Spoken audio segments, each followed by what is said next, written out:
Okay. Right, so we are live. I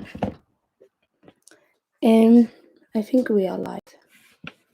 Right, so I'm gonna wait till a few people come. And I hope everyone's doing really, really well.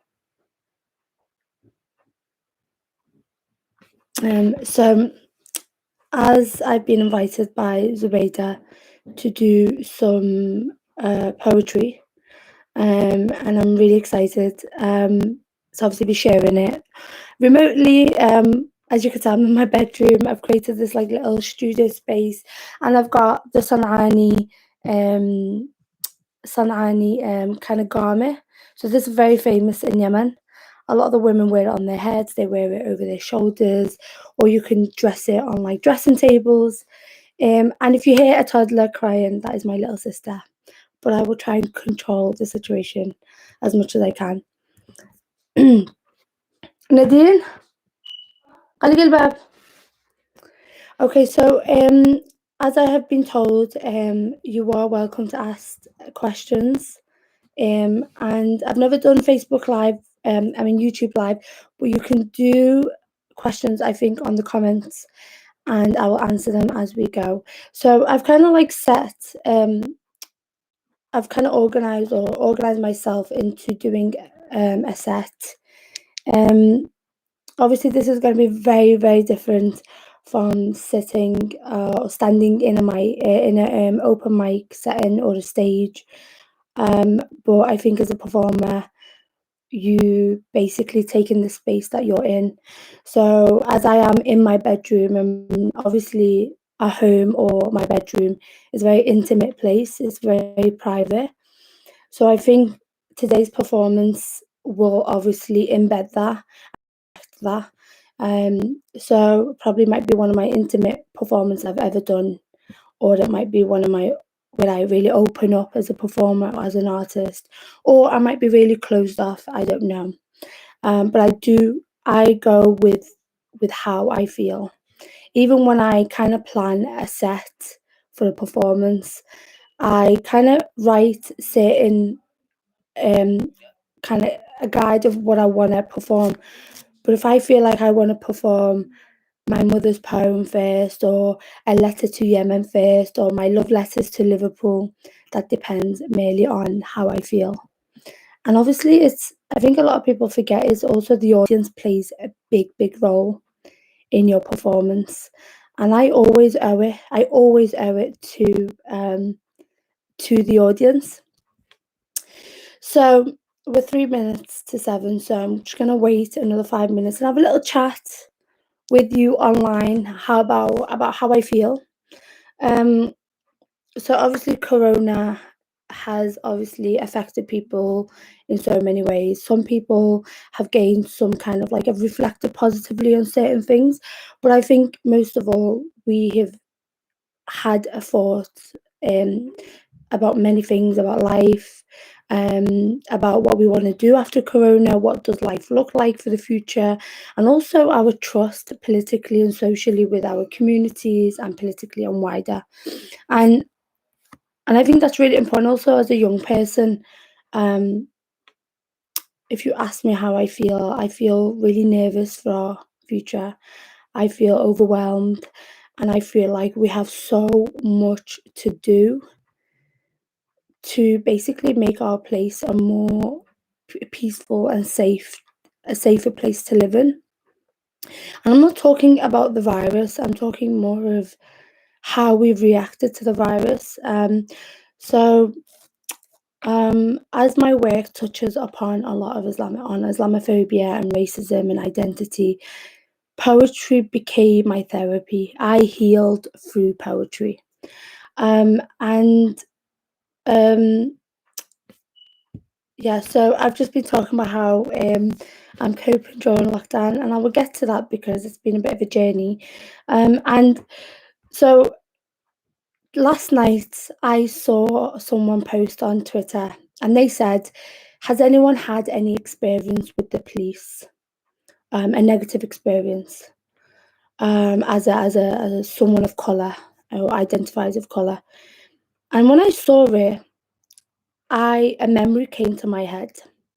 So at the age of 15, I was arrested for basically defending myself against a bus driver who had pushed me and called me a packy.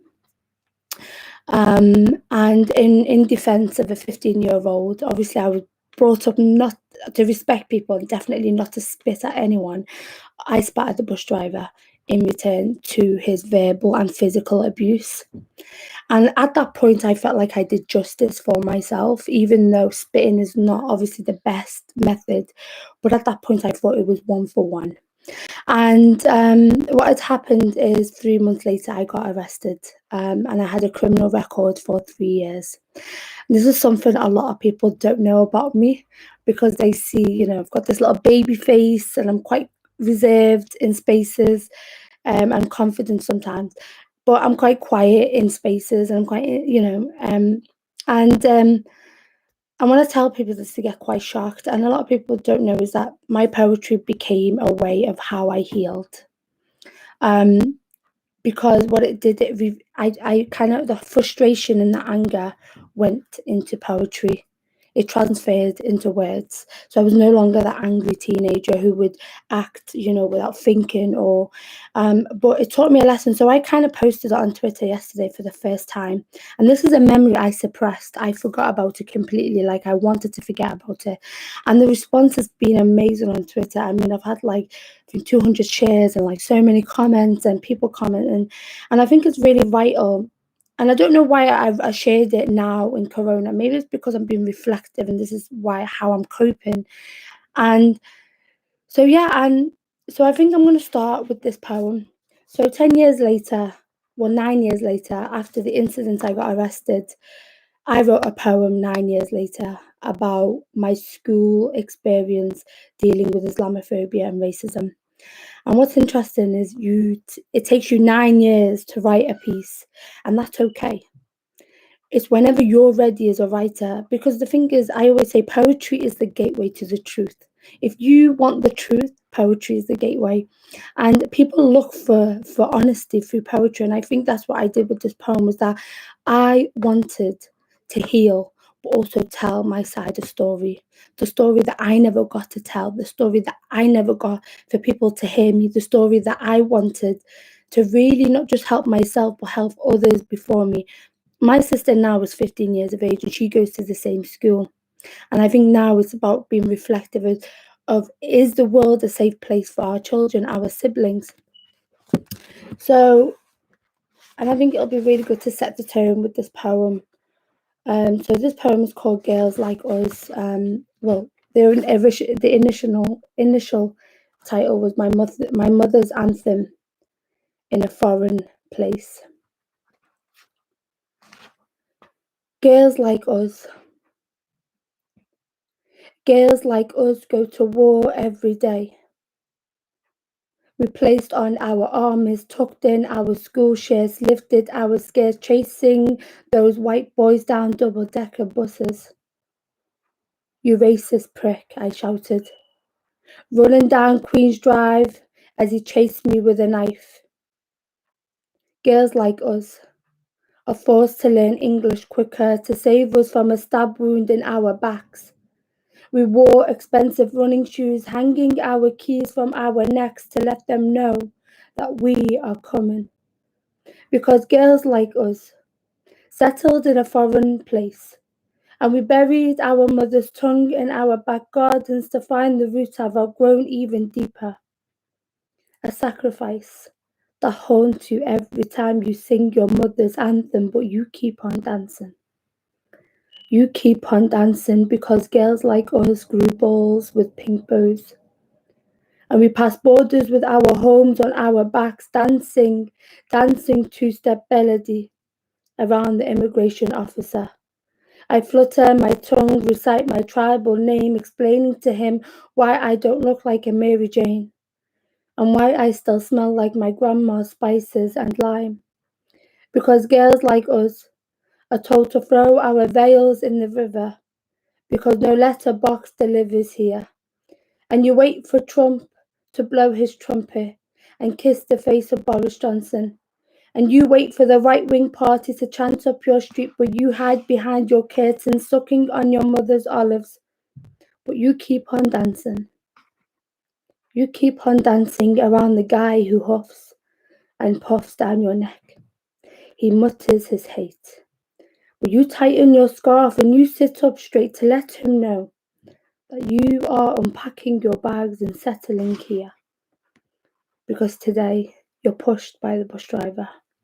Tomorrow you're skipped in the line by your teacher, told to speak louder, mimicked our broken English displaced in your classroom. She tells you to seek asylum. And the joke of today's lesson was on me, and tomorrow is a girl like me. See, girls like us learned how to defend ourselves. Because some girls duck the snowballs across the road, but girls like us learn to throw the rocks back in their glass windows. As he points at me, how are you a Scouser? Because Scousers are white and you're a Paki. See, girls like us befriended our enemy. Because going home is every tear behind every school bus stop, telling your mother that school was okay today. That school was okay today. Running up the stairs before she could see the scars on your face. And going home only meant singing your mother's anthem in a foreign place. But it's too broken to sit. So you stutter her vowels like Elif, Ba, Ta, Wahdati, Wahdati, Ummati, Ummati. Thank you. So this poem was published last year with Words First, Rackenbuck Press, and it was part of the BBC Words First. So I made it to the final. Actually, 3 people made it from the north to the final, so which was really, really good to see Northerners get to the final. Something that is obviously based in the south. So I hope you enjoyed my first poem. Obviously, I got a bit teary because obviously I just posted it on Twitter about the experience, and the response has been amazing. So I think, and this is the thing with poetry. Every poem I perform, I perform it like it's my first, and I relive it all the time. The tone of my voice might change, my posture, how I feel about it, but honestly, it always feels like I'm performing the poem for the first time. And I kind of reflected on how can I do that? What is it that I do for me to feel the same emotions in every performance? And I think the key is to be honest, write with an open heart. It does make you vulnerable. It does make you feel like you're exposed, but write with an open heart.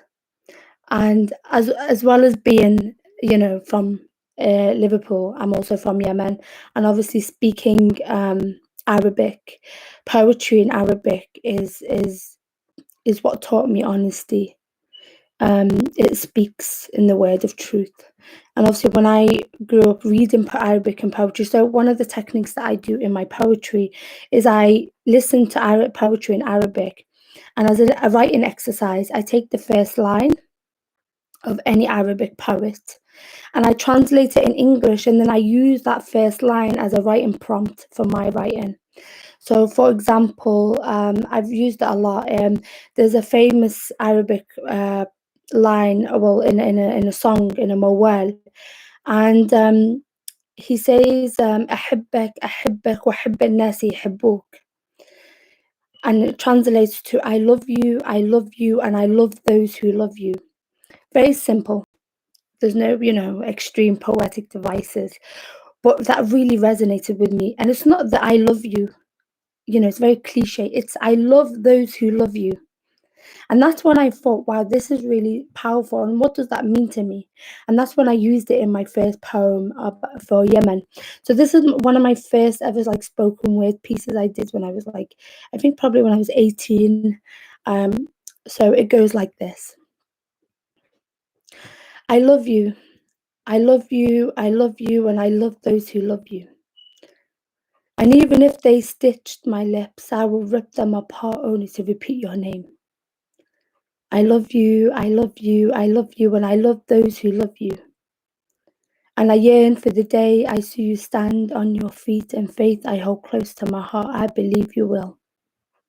For I am your complexion, and I am the dryness to your nose, and I am the shine to your forehead, and I am the daughter of an Arab, and I am the wanderer in my own skin, yearning to return home. But what do I know? What do I know, O people of Yemen? You see, the truth is within my genes, and I belong under the shades of the trees as the sun tries to control all of me. But what do I know? I travelled miles away at the age of 4 to a land I called home, but my heart never approved because something was missing. Upon my eyes I sit above to unfold the truth that's inner beauty. But so gracefully you sit, you waved hello. You waved hello, but I never had the time to say goodbye. But you redefined in the style of your own, and you walked along simply, the life undesigned and polished with original history lessons that was taught to mankind.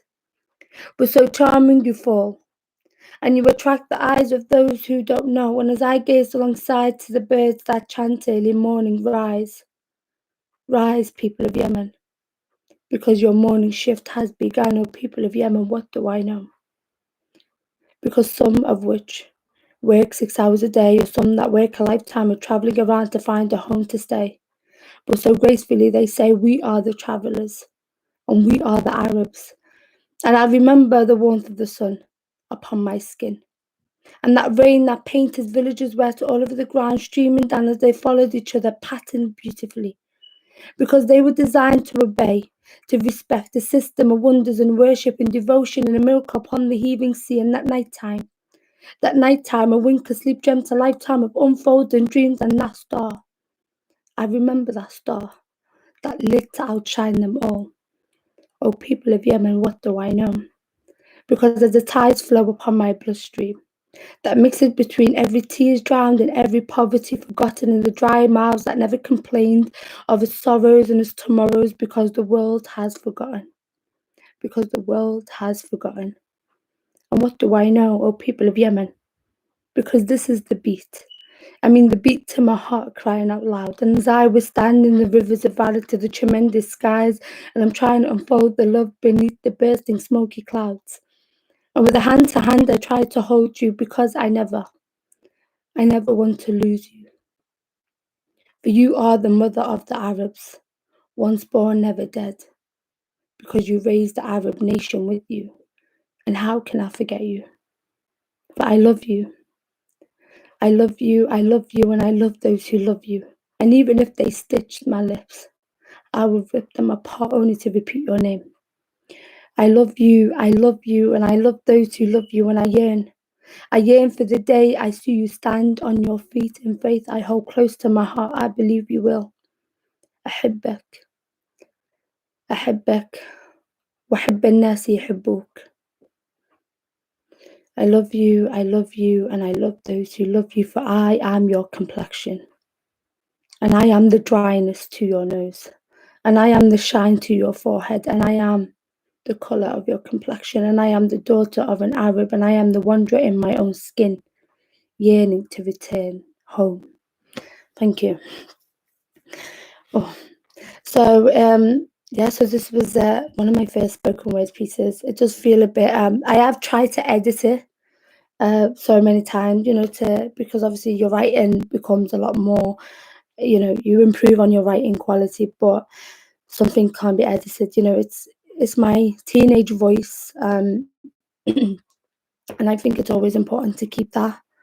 Um, so yeah, so I obviously this is Arabic has inspired my work a lot, and I think it was my way to connect with Yemen. So on aside from poetry, Yemen is has had an outbreak of coronavirus, and those who don't know of Yemen, Yemen is one of the worst humanitarian countries in the world right now. A child dies every 10 minutes before Corona. So, and yesterday on Sky News, I think one of the Yemeni medical engineers was saying that if we don't control this virus in Yemen, Yemen will be wiped out. And when I heard that, I just wrote it down. And it felt like a stab in my heart. Oh my gosh, I'm gonna get all emotional. I was thinking, what does that mean? It's gonna be wiped out. But then it put my problems in a very tiny little box compared to. So I think it's really important to think about coronavirus in war-torn countries. We have the luxury of ordering online. I mean, I've done so many orders online, improving my cooking skills, but some people will struggle to find the food that they need to eat, regardless of corona or not. Um, so I wrote that down straight away, and I saw myself in another poem, which is, what does it mean if my country was wiped off the map? So, sorry, give me a minute. I did say at the beginning was either going to be intimate or I was going to close off. I guess we got the intimacy. So I wrote a poem recently. Well, I wrote it a while ago, and it's going to be turned into an animation, which was really exciting because obviously it's really, really different to what I've done before. I've collaborated in video features and stuff, but it's amazing to see an animation. So this will be part of the Arbas Festival, and I've seen some of the animation. It looks really, really amazing. So I did some workshops in Birmingham and Liverpool with Yemeni locals, and it was brilliant to connect with some of the Yemeni locals. And so I had to produce a poem out of it, and obviously I had to make it as visual as possible for the animation. So this is based on Yemen. What does the future of Yemen look like to me? Or what do I want? Or what do I want for it to look like? So we go through the past, the present, and the future. And the poem is called "The Streets Will Walk Me Home." The village doves circle around the home that instilled the love in my 3-year-old self, running the sand in my hands, itching the mosquito bites down my legs until they bled, cycling on my 4-wheeled pink plastic bike around the alleyways, finding my way to the broken bench that sat outside Grandma's front yard. I stuttered my first Arabic letters on my lips, Elif, Ba, Ta. But too broken, I sat on the edge waiting for the stray cats. We ate together until dusk, and we never saw each other again. And the foreign streets of Liverpool walk me home, but every night I see her elapsed face in the moon carrying the sun in her arms. To find the fire is burning, your neighbours infuse gas in your pipelines, closing their doors with love. No cats, no terrorists, no Yemenis here. And the village shadows are lurking in every corner, hiding AK-47s around their garments, burying their roses and their children. And when the men decide to leave the land, chewing on their leaves until their mouths ache, spitting their pride, light up your fire, and we will return. Light up your fire, and we will return. To find Grandma on the rooftop, tapping her drums to the song her heart sings. And the village women gather, stripping their veils from their faces, and they will dance and dance and dance until dawn steals the night away, wishing I never left. Thank you. Oh, thank you so much. Thank you so much. So I've got a question. How can we empower more young people to open and use their voice through poetry? It takes a lot of courage. I'm going to take poetry out of that paragraph and maybe put in art in there, because I think poetry is a form of art. So how can we empower more young people to open and use their voice through any type of art? And I would say give them the platform. Look, I have a pen in my hand, right? If I give this to my 2-year-old toddler, she will use it and she will create a masterpiece on the white walls. And I'm waiting for my mother to come home from Yemen for her to see the white walls because my sister has literally created an art piece. But that's a child, right? You give it something and it experiments, it uses it. And I think this is what young people need. You need to give it to them. I mean, looking around my community where I live in, there's no youth club for young Yemeni boys to go to, or a place where they can express themselves, artistically, creatively, or just, the stuff that they like doing. So I think that's the best way, is to actually give it to them practically. The things that they need, give them the pen, give them the paintbrush, give them paper, give them anything for them to write and experiment. Um, what gave me the confidence to express myself? So I grew up in when I went to school. We faced a lot of racism and Islamophobia. Obviously, I didn't know it was racism at the time, and we didn't know it was Islamophobia at the time. We didn't know the right words. And every day when I used to get on the 60 bus, I used to take the metro. I used to take the metro newspaper, and I'd read. I remember I used to flip page after page. I still have a newspaper somewhere in my one of the metro papers, and I remember going through it and I'm thinking, why is this world so rubbish? What's going on? One day there's a murder, second there's a rape, there's violence. And obviously, when the violence was happening to us on the bus physically, I mean, one scene, and I hope it doesn't trigger anyone. There was one time when I was on the bus and a young boy was punching me in my face. And when I say punching me, it was non-stop punching me. Like, I felt like I was a punch bag. And at the time, the bus driver didn't even stop the bus. He told me to get off because I was causing the trouble. But this is what we dealt with, and so I started becoming very vocal. I didn't know what I knew. I started normalizing the situation, but I knew something was not right. And that's when I found poetry. I started writing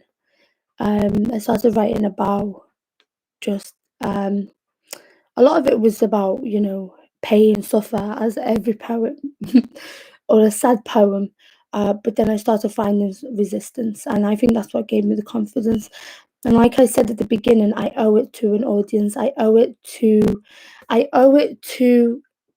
firstly, the community in Liverpool, the art scene. I owe it to them.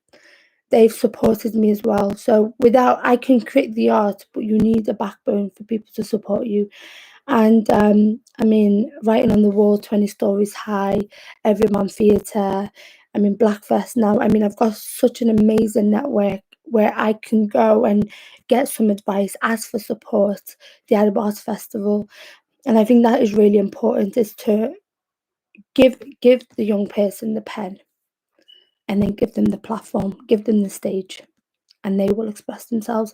And look, not everyone can get on a stage, not everyone can be a writer, but you know, to express themselves privately as well, give them that, running workshops with them to help them heal from any trauma. I've done workshops with people, and when I've finished the workshop, people have come up to me and opened to me about their experiences, and I think, wow, if that's what poetry can do, then we need it everywhere. And obviously, my first language, Arabic, is the language of poetry. Um, and I don't know if anyone's ever seen the Arabic in form. It looks so artistic. Um, so yeah. So moving on. I think what we'll do next is rainbow. So when I was in school, going back to school, but this was in school classrooms, I was a cheeky child. I would ask why for everything. I was a learner. I wouldn't even say cheeky. I was a learner. I was thriving to learn. But I would do it in the most interrupt. Like, I'd always interrupt. But why? Why is this? Why is that? And I remember something in English, something called male war poets. And I remember putting my hand up, and this was not, I wasn't even like, a women, I didn't even acknowledge my woman empowerment then. I didn't even know that existed. And thank you.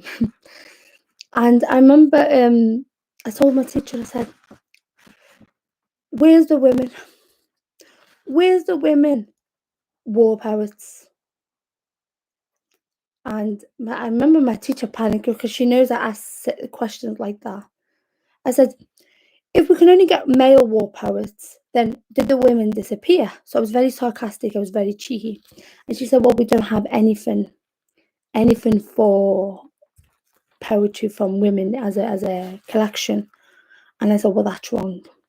Because I know it's women who, and if we look, looking at Yemen, women in Yemen now are holding the country together. Without them, the country would be in a worse state. If we look at World War One, World War Two, the women were the backbone of, when the men came back from war, they were the ones that, became the breadwinners. They fed their children, they looked after other families. So it's really important that we recognize the female voice, not just in poetry, but in literature, in art, because women have a different dimension. They bring kids to this world, so they've got different perspectives of life and experience.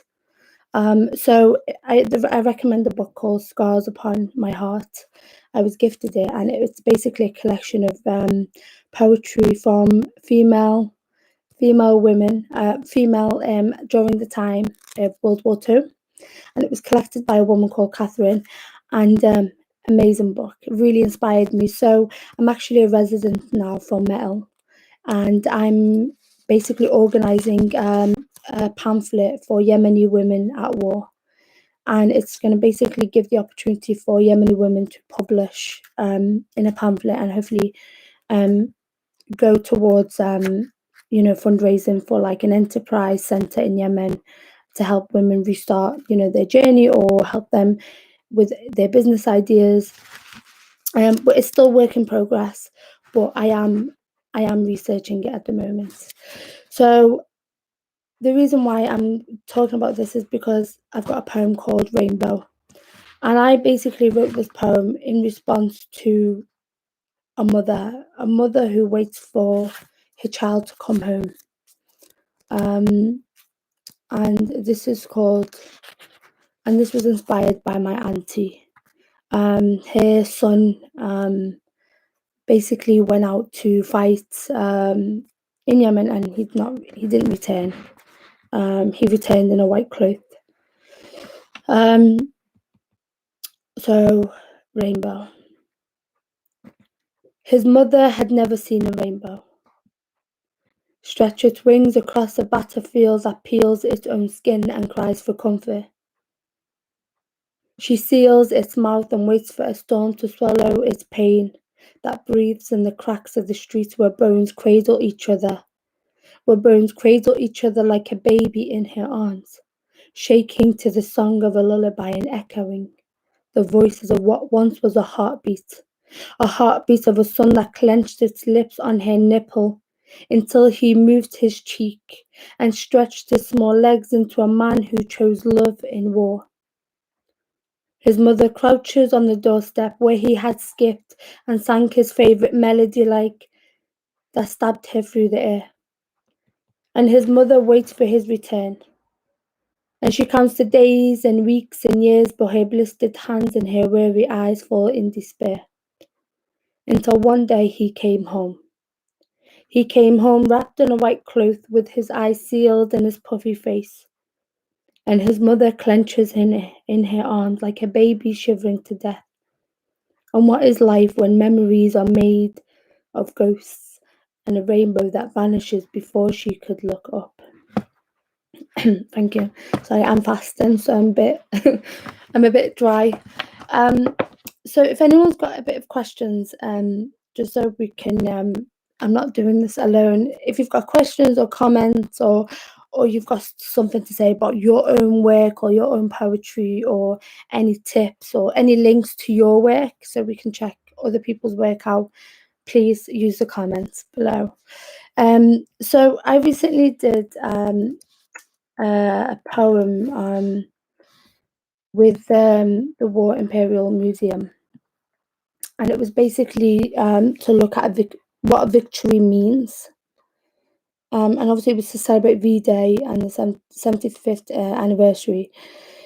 And I obviously, took my time. It was a research piece. I did a bit of research, and what's sad is I didn't see myself in this victory. And the first thing I wrote was that victory does not belong to me. And I think this is the idea of that when we're celebrating victory, and I think it's important that we do celebrate the lives that we lost and the people that sacrificed their lives to make our lives and our country safer. Um, but I also think it's also we should recognize, and it's important that we recognize that we've still got so much to do, and we're really the war that we saw 75 years ago is happening in fragments in today's world. Um, so I basically started writing this, and this piece is called "Victory is Far from Ours."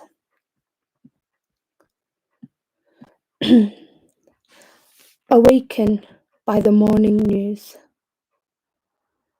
In big crowds, waving flags, the long war is over. The long war is over, and the celebration is owed to our survivors of the longing hearts of the people of the past in a promise viva, viva la freedom. Of the past in a promise, viva la freedom is a voice of victory that does not belong to me. And I married the world to understand it. But the earth is too dry, perished in complete darkness to paint blue skies. And when was the last time I looked up? An awaiting storm to wash away the streets of washed blood. In the rain we keep on dancing, to find that victory is far from ours.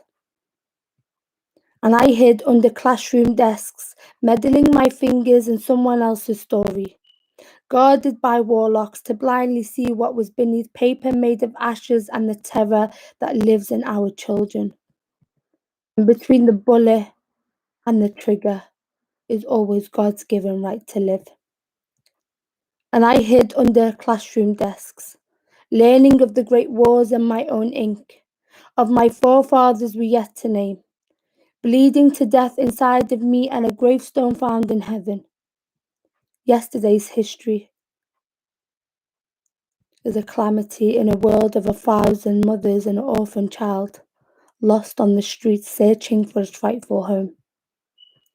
Our secret between borders, because between the oppressor and the man-made missiles is our right to live. And I hid under classroom desks, skipping pages as my eyes grew confused of black and white moving pictures.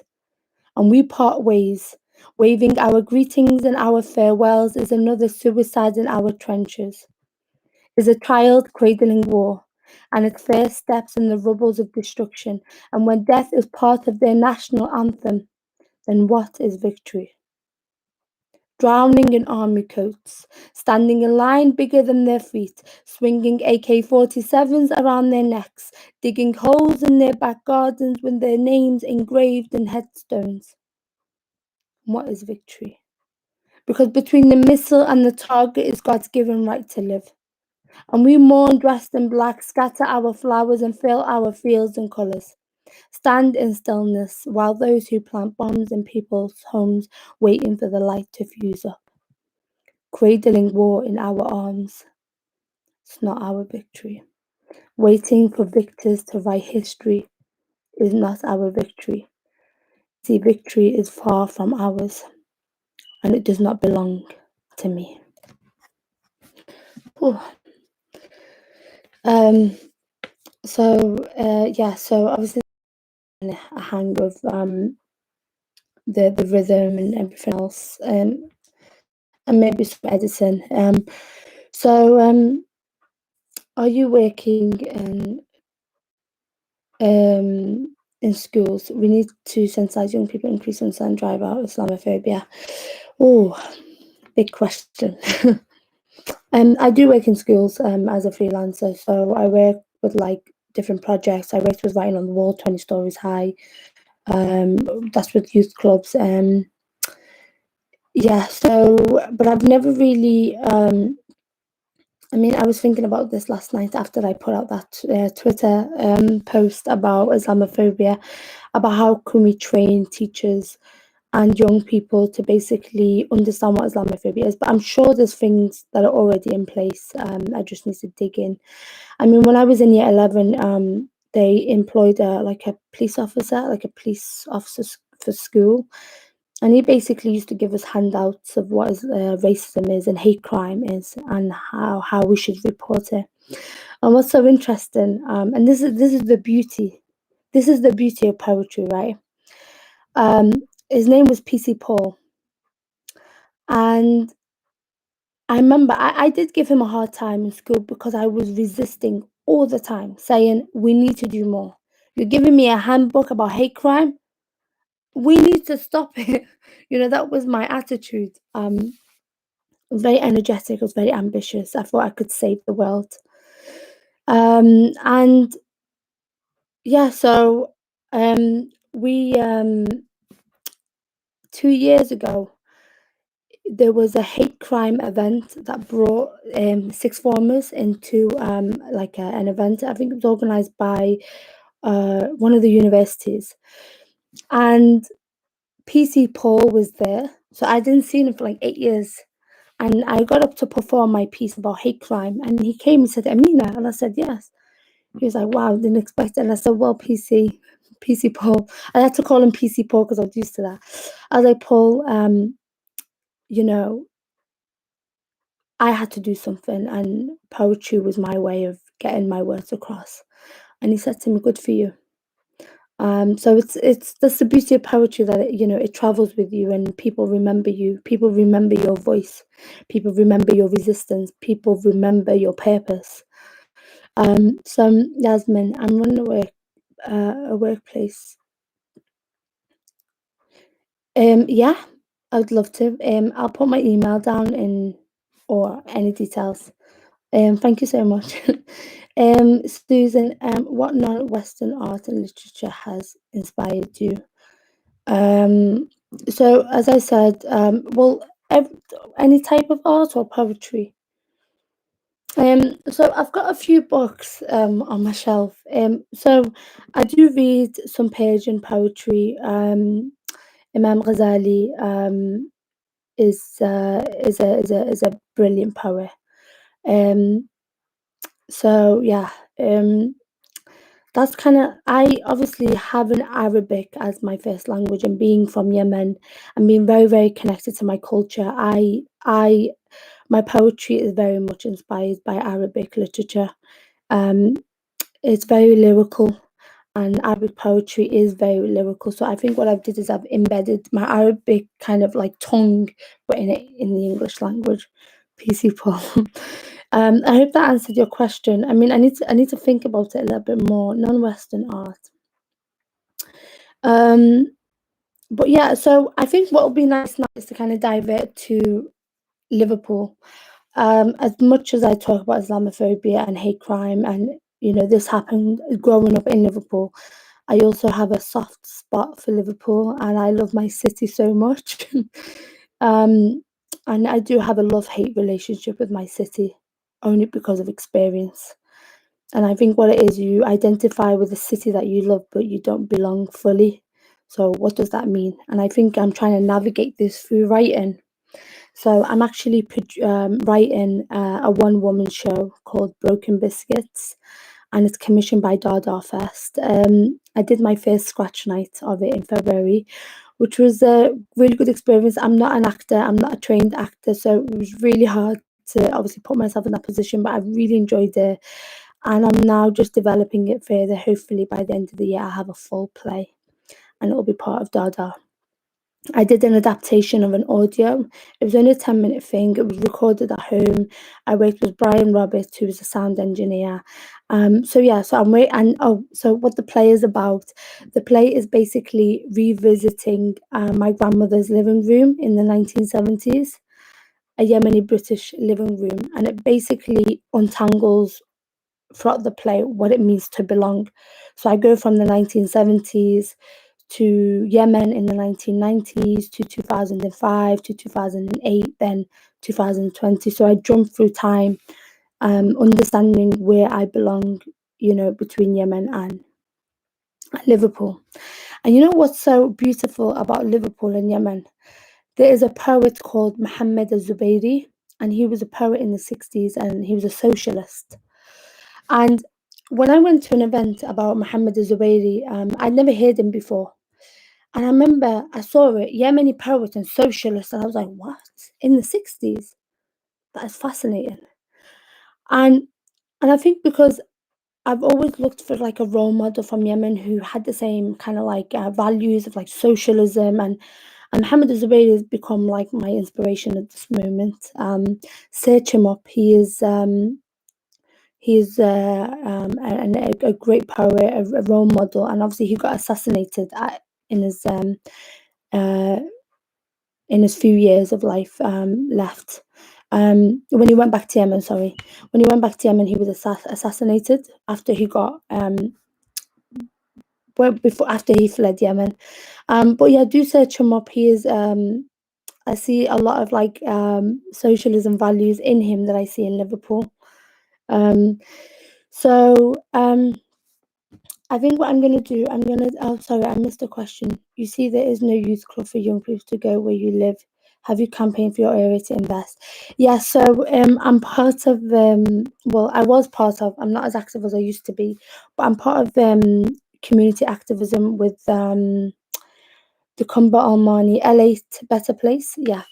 And I basically campaigned. Well, I started asking about we should get a youth club, and it can be like a homework club. And I live on Smithdown Road, so I live amongst the Roma community, the Czech, the Yemeni, Somali. So I live in like a very diverse part of Toxteth, and obviously newcomers of into the UK, so that um, it's a perfect way to integrate so many communities. And I have. It's just obviously with freelancing, I've never really committed to it because I had to obviously put in so much voluntary work to it. But it is something that I would probably think, and I think it'll be really important to do. I mean, there's loads of other stuff going on around Lodge Lane, but I feel like what the young people need, they need young people to lead workshops. And I'm not trying to get rid of all the, experienced workshoppers or facilitators, but I think they need young faces. They need role models, and role models that look like them. That is really, really important. I remember I went to I think I was 18 at the time. It was basically a discussion with the police about a criminal activity around the area and how do we minimize it, etc. And I remember going into the room and there were so many police officers who wanted to talk to local community locals from the community, and you know no police officer was of color around the table. And that's okay. Like it's not nothing. Not everything's about race or color. I applaud the work that they do, but I do sometimes feel like if you really want to connect with a community that's so diverse and you want to minimize criminal activity in this area, they need to see people that they trust. But yeah, I definitely will. Thank you for reminding me. It's definitely something that I should probably look into. Um, again. So what I'm gonna do, I'm gonna dive right now. To Liverpool, because I don't want to miss out on the opportunity to share my the side of love that I have for Liverpool. Um, and so, Say I Speak Scouse was performed for BBC Six Music Festival. So if you were listening to music BBC Six last year, you would have heard my voice come on at the beginning. Um, And basically, this was the first time anyone ever told me to write about for Liverpool or about Liverpool. So I think I'm still navigating what that meant at that time. So, say I speak Scouse. My granddad arrived on a boat to a strange land, rested on her port,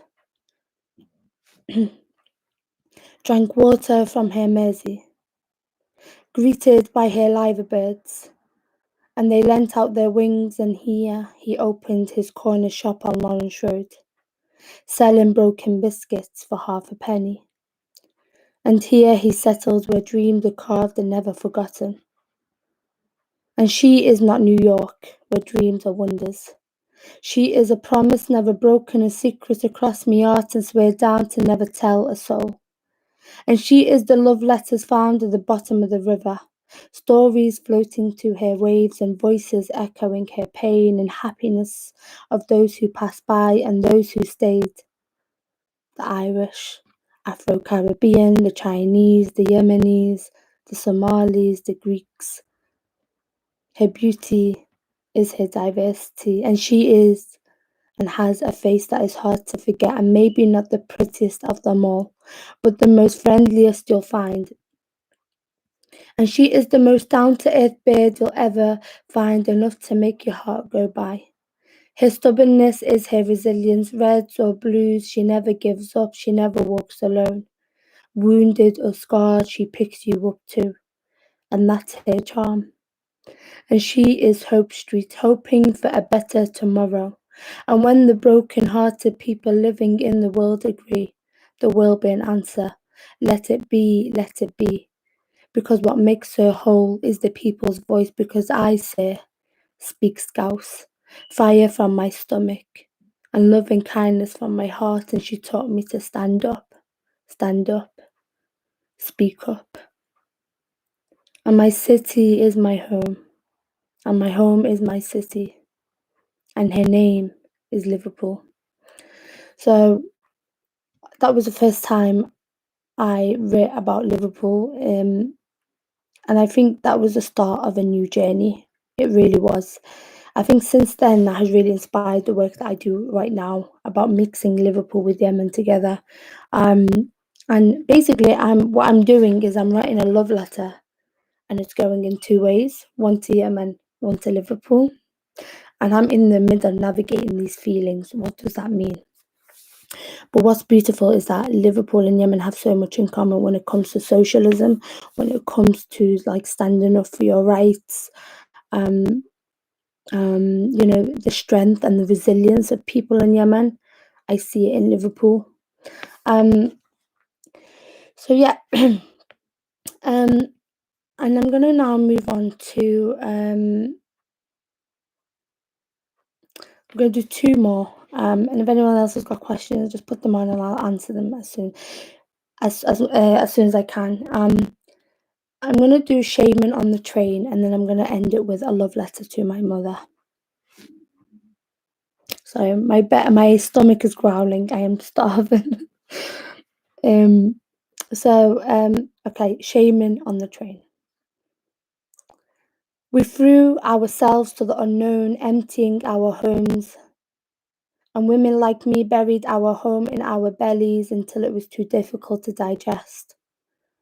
We unpacked our belongings, but some things we tucked under our arms until someone else wore it better. We wrapped our garments tight around our skin until it was too oppressive, like my dad's kufiya, until he shaved his head, blending in with the crowd. They call him Mo for short, or Danny from the Paki shop, who's told to only speak English here. And only a belly dancer can move her hips to our music. But we kept singing to Grandma, beating her drums to remind us that we left our back doors unlocked, so we may return to find our souls and our faces had never left. And I still go home running.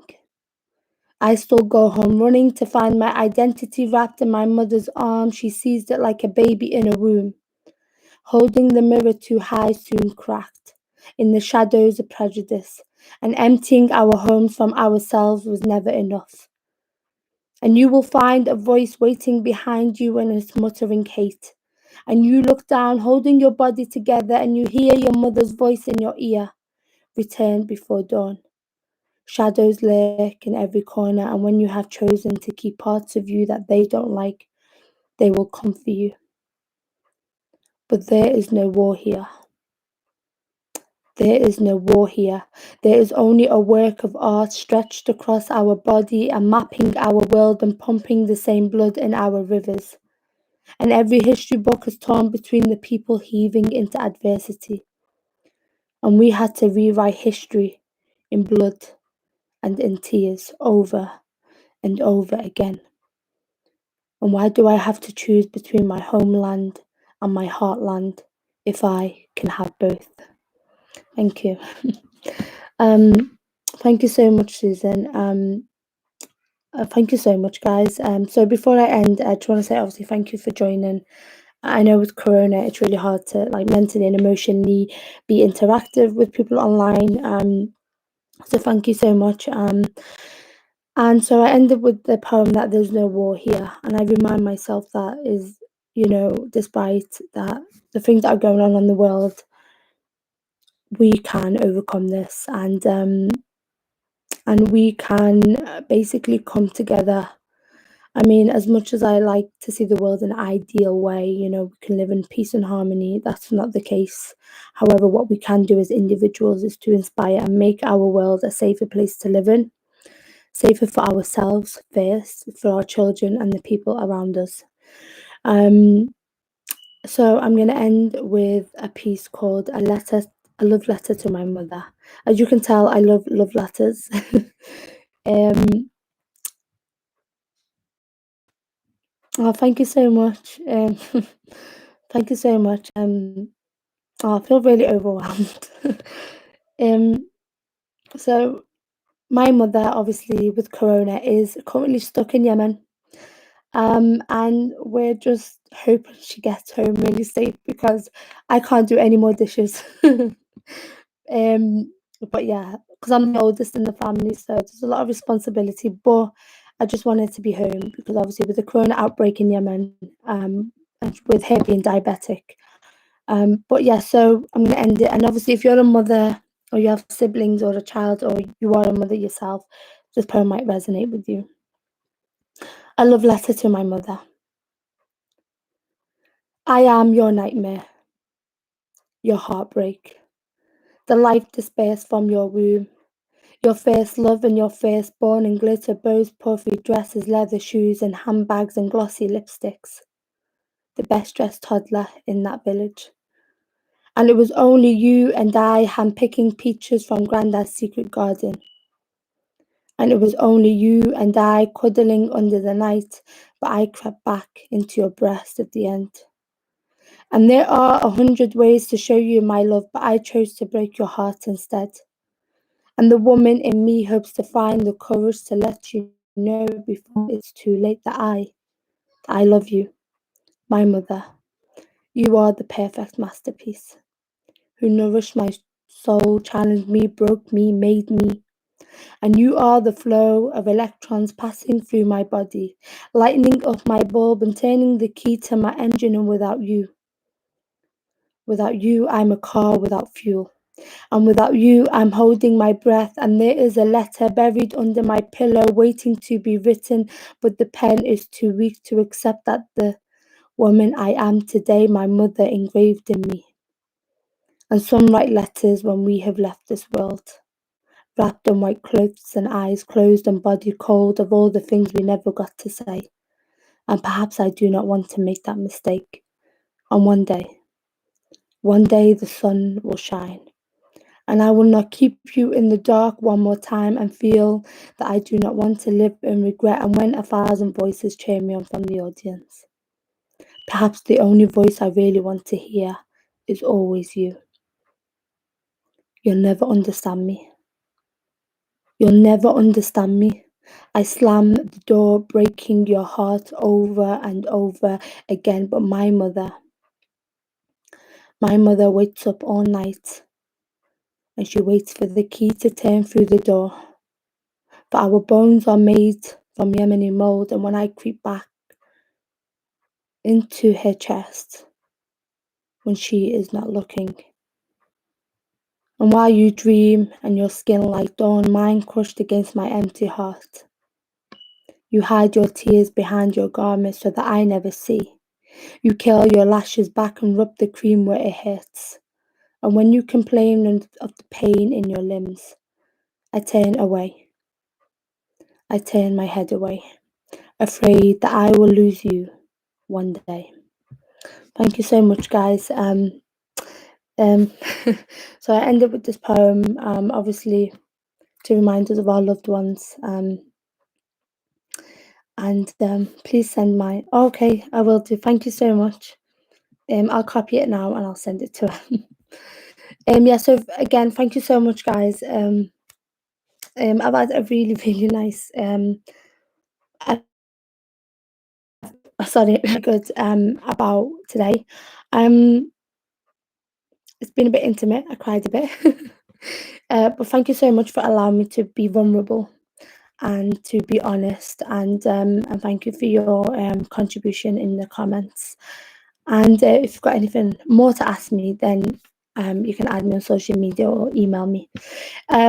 Right, guys, I'm gonna have to head off now because I don't want to leave you for too long, and I'm gonna go into the kitchen and start making my food for breaking our fast.